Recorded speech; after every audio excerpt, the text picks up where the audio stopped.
चाहिँ के होला जनामा आज चाहिँ फेरि एनदर पार्सल रहेको छ। मैले चाहिँ यो एउटा त फेसबुकमा आउँछ नि एट मार्केट कि समथिङ के भनेर एट मार्केट भनेर आएछ।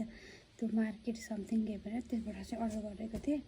मलाई चाहिँ वान पिसहरू चाहिएको थियो, सो मैले अर्डर गरेको छु। सो मसँगै के छ कस्तो कस्तो आयो भनेर हेरौँ न। मैले पनि भर्खर यो चाहिँ उखालिदिएको छु, तर भित्र के छ मैले पनि हेरेको छुइनँ।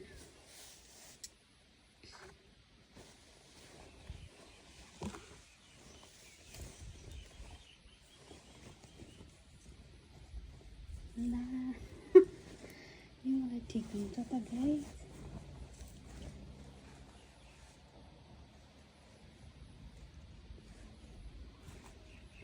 पुरा पिसमा लगाउनु जस्तो रहेछ गाइस।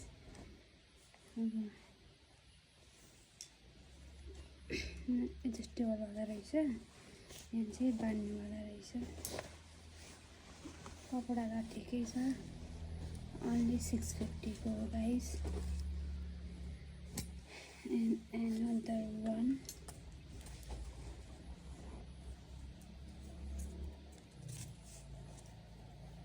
यो रहेको छ guys।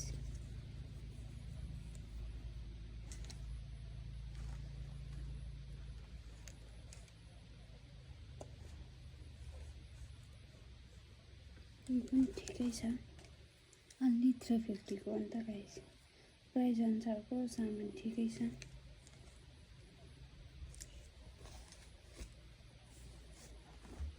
And next one, colour चाहिँ राम्रो छ यसको।